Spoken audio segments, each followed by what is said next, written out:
Good morning and नमस्कार दोस्तों, स्वागत है आप सभी का आपके अपने YouTube channel GK search engine पर। तो दोस्तों आज है 14 नवंबर और 14 नवंबर से रिलेटेड राजस्थान करंट अफेयर्स के इम्पोर्टेंट क्वेश्चन आज के इस वीडियो में हम डिस्कस करने वाले हैं। पूरा वीडियो बहुत ध्यान से देखना। वीडियो के एंड में मैं आपसे एक क्वेश्चन भी पूछूंगा जिसका आंसर आप सभी को कमेंट बॉक्स में देना है। इसके अलावा कल के वीडियो में मैंने आपसे एक क्वेश्चन पूछा था जो था हाल ही में महाराणा प्रताप के वंशज और राजस्थान के किस पूर्व सांसद का निधन 10 नवंबर को हुआ है।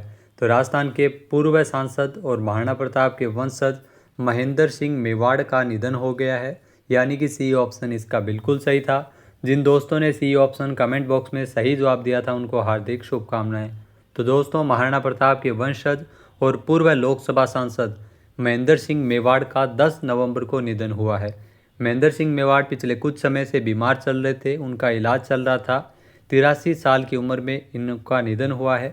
महेंद्र सिंह मेवाड़ 1989 में भाजपा उम्मीदवार के रूप में चित्तौड़गढ़ संसदीय सीट से लोकसभा के लिए चुने गए थे। इसके अलावा ये महाराणा भगवत सिंह मेवाड़ के सबसे बड़े पुत्र थे और 1955 से 71 तक उदयपुर रियासत के शासक भी रह चुके हैं। तो चलिए स्टार्ट करते हैं आज के राजस्थान करंट अफेयर्स। पहला क्वेश्चन है, हाल ही में मिनिएचर आर्ट के लिए 7वें राजा रवि वर्मा चित्रकार सम्मान से किसे सम्मानित किया गया है। तो 7वें राजा रवि वर्मा चित्रकार सम्मान से नवाजा गया है राजस्थान से जयप्रकाश लखीवाल को, जो आप तस्वीर में देख रहे हैं, यानी कि सी ऑप्शन इस क्वेश्चन का बिल्कुल सही है। आइए जानते हैं इम्पोर्टेंट फैक्ट्स। तो जयप्रकाश लखीवाल को मिला है राजा रवि वर्मा चित्रकार सम्मान पुरस्कार। यह दोस्तों मिनिएचर आर्ट के लिए राजस्थान के जयप्रकाश लखीवाल को 7वें राजा रवि वर्मा चित्रकार सम्मान से नवाजा गया है। मिनिएचर आर्ट के लिए वर्ष 2019 में जयप्रकाश को पद्मश्री पुरस्कार से भी नवाजा जा चुका है। तो ये क्वेश्चन आपके एग्जाम में आने वाले एग्जाम में ज़रूर छपेगा। तो भारतीय चित्रकला के जनक कहे जाते हैं राजा रवि वर्मा, जबकि राजस्थानी चित्रकला के जनक आनंद कुमार स्वामी, और ये भी क्वेश्चन एग्जाम में पूछा गया था।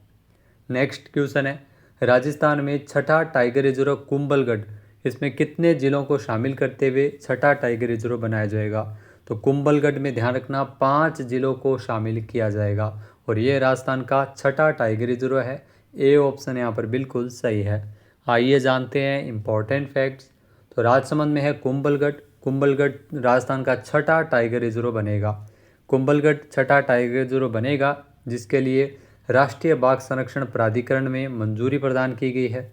कुंभलगढ़ टाइगर रिजर्व 5 जिलों को मिलाकर बनाया जाएगा, जिसमें राजसमंद, पाली, उदयपुर के कोर जोन को शामिल किया जाएगा, जबकि ब्यावर एवं सिरोही के बफर जोन को शामिल किया जाएगा। कुल 1397 वर्ग किलोमीटर के एरिया में ये टाइगर रिजर्व फैलेगा, जो 5 जिलों से होकर गुजरेगा। इसके अलावा धौलपुर करौली टाइगर रिजर्व है, ये राजस्थान का 5वां टाइगर रिजर्व बना था 22 अगस्त 2023 को। नेक्स्ट क्वेश्चन है, मुख्यमंत्री भजनलाल शर्मा के निर्देशानुसार प्रदेश के सभी जिलों में पंचमुखी विकास को बढ़ावा देने के लिए कौन सा कार्यक्रम शुरू किया जाएगा। तो ये ध्यान रखना, ये नया कार्यक्रम की शुरुआत है वो राजस्थान सरकार कर रही है। कार्यक्रम का नाम है पंच गौरव कार्यक्रम, यानी कि ए ऑप्शन इस क्वेश्चन का बिल्कुल सही है। आइए जानते हैं इम्पोर्टेंट फैक्ट्स। तो राजस्थान के मुख्यमंत्री भजनलाल शर्मा के निर्देशानुसार राज्य सरकार के कार्यकाल की जो पहली वर्षगांठ के उपलक्ष्य में प्रदेश के सभी जिलों में पंचमुखी विकास को बढ़ावा देने के लिए पंच गौरव प्रोत्साहन देने का नवीन कार्यक्रम शुरू किया जा रहा है। राज्य सरकार के द्वारा प्रत्येक जिले में एक उपज, एक वानस्पतिक प्रजाति, एक उत्पाद, एक पर्यटन स्थल और एक खेल पर विशेष रूप से फोकस करते हुए ये पंच गौरव कार्यक्रम जो राजस्थान सरकार चलाने जा रही है, प्रत्येक जिले के लिए इन श्रेणियों में चिन्हित इन 5 तत्वों को जिले के पंच गौरव के रूप में जाना जाएगा। अगला क्वेश्चन है, राजस्थान में किस जिले के भारतीय शास्त्रीय संगीत की दुनिया के सारंगी वादक, जी हाँ सारंगी वादक पंडित राम नारायण का निधन हुआ है। तो ये जो आप तस्वीर में देख रहे हैं पंडित राम नारायण, इनका संबंध उदयपुर से था, जिनका हाल ही में निधन हुआ है, जो कि सारंगी वादक थे, यानी कि सी ऑप्शन यहाँ पर बिल्कुल सही है। आइए जानते हैं इम्पोर्टेंट फैक्ट्स। तो दोस्तों भारतीय शास्त्रीय संगीत की दुनिया ने सारंगी के महान साधक पंडित राम नारायण शर्मा का निधन 8 नवंबर 2024 को मुंबई स्थित उनके आवास पर हुआ था। तो इन्होंने जो सारंगी के क्षेत्र में, सारंगी वादन के क्षेत्र में महत्वपूर्ण नाम रोशन किया था। 96 साल की उम्र में उन्होंने अपनी अंतिम सांस ली थी। यहाँ दोस्तों पंडित रामनारायण ने सारंगी के पारंपरिक संगत वाद्य से एक प्रमुख एकल वाद्य के रूप में प्रतिष्ठा दिलाई थी, जिससे भारतीय शास्त्रीय संगीत में एक नया आयाम जुड़ा था। पंडित रामनारायण का जन्म 25 दिसंबर 1927 को राजस्थान के उदयपुर के पास स्थित अंबर नामक गांव में हुआ था। उनका परिवार उदयपुर दरबार में संगीतकार था। अगला जो क्वेश्चन है, राजस्थान में स्कूल शिक्षा परिषद की कौन सी नवीन एजेंसी का गठन किया जाएगा? तो राजस्थान में स्कूल शिक्षा परिषद की जो नवीन एजेंसी का गठन किया जाएगा, जिसका नाम है मुख्यमंत्री विद्यादान कोष, यानी कि सी ऑप्शन यहाँ पर बिल्कुल सही है।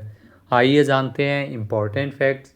तो हाल ही में राजस्थान स्कूल शिक्षा परिषद की जो शासी परिषद की बैठक है वो अक्टूबर में आयोजित की गई थी, जिसमें मुख्यमंत्री विद्यादान कोष के लिए नवीन एजेंसी के गठन करने का प्रस्ताव है वो पारित किया गया है। राजस्थान स्कूल शिक्षा परिषद द्वारा ज्ञान संकल्प पोर्टल एवं मुख्यमंत्री विद्यादान कोष के लिए नई एजेंसी के गठन का प्रस्ताव पारित किया गया था। राजस्थान स्कूल शिक्षा परिषद के समग्र शिक्षा अभियान का संचालन करने के लिए नई एजेंसी बनाई गई थी। उसका पंजीकरण 3 सितंबर 2020 को राजस्थान स्कूल शिक्षा परिषद का पंजीकरण किया गया था। नेक्स्ट क्वेश्चन है, राजस्थान सरकार के द्वारा प्रदेश में आगामी 5 वर्षों में कितने करोड़ रुपए खर्च करते हुए 53,000 किलोमीटर लंबाई की सड़कों का जो सड़क तंत्र विकसित किया जाएगा? तो इसके लिए ध्यान रखना, राजस्थान सरकार की ओर से जो आगामी 5 वर्षों में 60,000 करोड़ रुपए खर्च किए जाएंगे सड़क तंत्र को विकसित करने के लिए, सड़कों के विकास हेतु, यानी कि सी ऑप्शन यहाँ पर बिल्कुल सही है। आइए जानते हैं इम्पोर्टेंट फैक्ट्स। तो राजस्थान सरकार प्रदेश में सड़कों का मजबूत नेटवर्क विकसित करने जा रही है। इसके लिए आगामी 5 वर्षों में राजस्थान सरकार के द्वारा 53,000 किलोमीटर लंबाई का सड़क तंत्र विकसित किया जाएगा। राजस्थान के मुख्यमंत्री भजनलाल शर्मा के मुताबिक ग्रामीण क्षेत्रों में अटल प्रगति पथ के निर्माण से लेकर शहरों को जोड़ने के लिए ग्रीनफील्ड एक्सप्रेसवे बनाने सहित उपखंड पंचायत समितियों, तहसील मुख्यालय को जिला मुख्यालय से जोड़ने के लिए 2 लेन सड़क बनाने जैसे कई कार्य किए जाएंगे। नेक्स्ट क्वेश्चन है, भारत सरकार के द्वारा राजस्थान के किस जिले में इंडस्ट्रियल स्मार्ट सिटी बनेगी? तो भारत सरकार के द्वारा जो अलग अलग क्षेत्रों में, जो अलग अलग जिलों में इंडस्ट्रियल स्मार्ट सिटी बनाए जाने को लेकर निर्णय लिया है, जिसमें राजस्थान से जोधपुर और पाली को चुना गया है। या इन दोनों के मध्य एक इंडस्ट्रियल स्मार्ट सिटी विकसित की जा रही है, यानी कि सी ऑप्शन यहाँ पर बिल्कुल सही है। आइए जानते हैं इम्पोर्टेंट फैक्ट्स। तो केंद्र सरकार ने 12 नए इंडस्ट्रियल स्मार्ट सिटी बनाने का फैसला लिया है।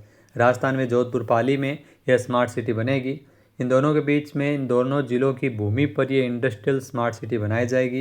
यह स्मार्ट सिटी 2030 तक $2 ट्रिलियन का निर्यात हासिल करने में मदद करेंगे और शहरों को वैश्विक मानकों के अनुसार ग्रीनफील्ड स्मार्ट शहरों के रूप में विकसित किया जाएगा।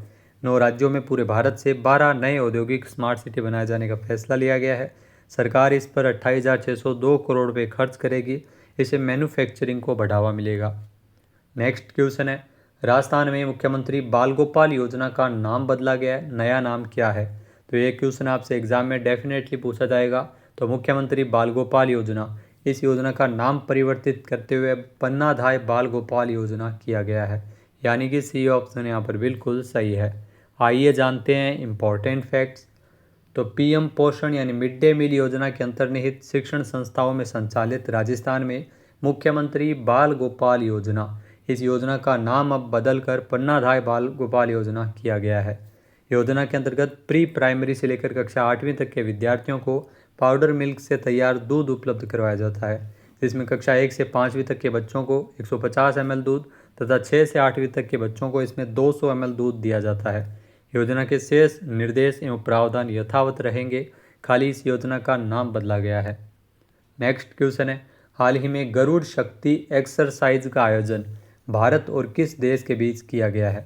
यहाँ दोस्तों गरुड़ शक्ति एक्सरसाइज जो भारत और इंडोनेशिया के मध्य आयोजित हुई है, यानी कि डी ऑप्शन यहाँ पर बिल्कुल सही है। आइए जानते हैं इम्पोर्टेंट फैक्ट्स। तो भारतीय सेना और इंडोनेशियाई सेना के बीच एक संयुक्त विशेष बल अभ्यास गरुड़ शक्ति का 9वां संस्करण यहाँ दोस्तों गरुड़ शक्ति का ये नवा संस्करण है जो 12 नवंबर को इंडोनेशिया के सिजतुंग के मोकापासस में संपन्न हुआ है। इस अभ्यास में इंडोनेशिया में भारत के राजदूत संदीप चक्रवर्ती ने भी हिस्सा लिया था। नेक्स्ट क्वेश्चन है संयुक्त राष्ट्र जलवायु परिवर्तन सम्मेलन। यहाँ COP29 जो संयुक्त राष्ट्र जलवायु परिवर्तन सम्मेलन का आयोजन है वो कहाँ किया जा रहा है? तो इसका आयोजन अजरबैजान के बाकू में हो रहा है, यानी कि बी ऑप्शन यहाँ पर बिल्कुल सही है। आइए जानते हैं इम्पोर्टेंट फैक्ट्स। तो संयुक्त राष्ट्र जलवायु परिवर्तन सम्मेलन यानी COP29 का आयोजन है वो बाकू अजरबैजान में आयोजित किया जा रहा है। इसका आयोजन 11 से लेकर 11 नवंबर से शुरू हुआ है जो कि 22 नवंबर तक चलेगा। इस शिखर सम्मेलन का जो फोकस है वो वित्त पर है। अरब देशों ने जो 1.1 ट्रिलियन वार्षिक लक्ष्य का प्रस्ताव रखा है इकोनॉमी, जिसमें विकसित देशों में $441 बिलियन का प्रत्यक्ष अनुदान भी शामिल है। तो मुख्य फोकस इसका वित्त पर है। अब बात करते हैं आज के हमारे क्विज के, जिसका आंसर आप सभी को कमेंट बॉक्स में देना है। तो आज का क्विज है हाल ही में राजस्थान में 13 से 16 नवंबर तक अखिल भारतीय विज्ञान मेले का आयोजन कहाँ किया जा रहा है? एक बार फिर से सुनिएगा, राजस्थान में 13 से 16 नवंबर तक अखिल भारतीय विज्ञान मेले का आयोजन कहाँ किया जा रहा है? सही आंसर आपको कमेंट बॉक्स में देना है। और अगर ये वीडियो आपको पसंद आए तो इसे आप लाइक और शेयर करना बिल्कुल ना भूलिएगा। चैनल पे नए जुड़े हो, सब्सक्राइब नहीं किया है तो भी सब्सक्राइब बटन पर क्लिक करें।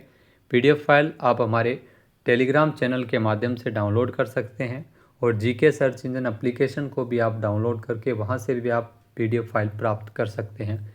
इसके अलावा दोस्तों एक स्पेशल वीडियो जो आपके लिए कल रिलीज़ किया था मैंने EO और RO एग्ज़ाम के लिए, जो 8 योजनाएं हैं शहरी क्षेत्रों में संचालित, उन योजनाओं के बारे में हमने विस्तार पूर्वक अध्ययन किया था। जो डेटा है वो अपडेटेड डेटा है आर्थिक समीक्षा के माध्यम से, और सरकार की जो ऑफिशियल अपडेट है उसके माध्यम से उन योजनाओं से संबंधित डेटा है वो इकट्ठा किया गया है। तो PDF फाइल के लिए टेलीग्राम चैनल ज्वाइन कीजिए। उस वीडियो को आप ज़रूर देखिए ताकि आपके EO RO एग्ज़ाम के लिए ये रिवीजन हो सके। जय हिंद, जय भारत, जय राजस्थान।